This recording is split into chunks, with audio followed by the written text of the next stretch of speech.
So about a month and a half ago, I did something that I haven't done since I was a child.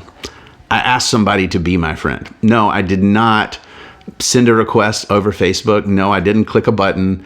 There was another human being that had been in my circles, and I just went up to him and said, "Hey, I have a lot of people I know, but I don't have a lot of friends. Will you be my friend?"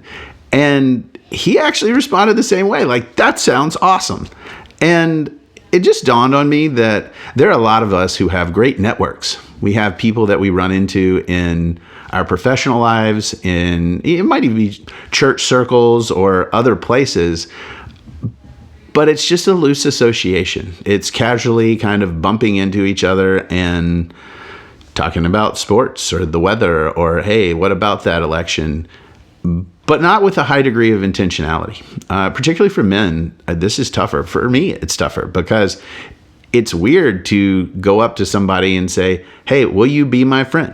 My kids do it all the time. That they actually say those words and are intentional about spending time with folks and building relationships just because. It's weird, but I realized that a lot of my relationships were because I either worked with somebody or was working on a project with somebody or had another reason why I would run into them, but wasn't intentional beyond that. Didn't find time to take a break and say, "Hey, how's your family doing? How are you doing?" And I got to be honest, it's going pretty well. It's refreshing to have a relationship where the sole basis is friendship. It's, I can encourage you, you can encourage me. I can ask you how your family's doing. You can ask me how mine's doing. And don't forget that. We live in a voyeur culture where we know a lot of people, we see a lot of lives, particularly in the digital space, but a lot of times we don't spend time with people in the real world.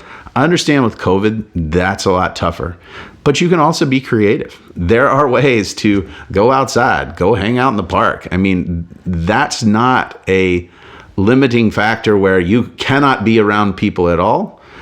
You just have to be safer and think about it. And you know what? It's good not to be alone. It's good to have friends. And even as silly as it sounds to say, "Will you be my friend?" It's not a bad place to start.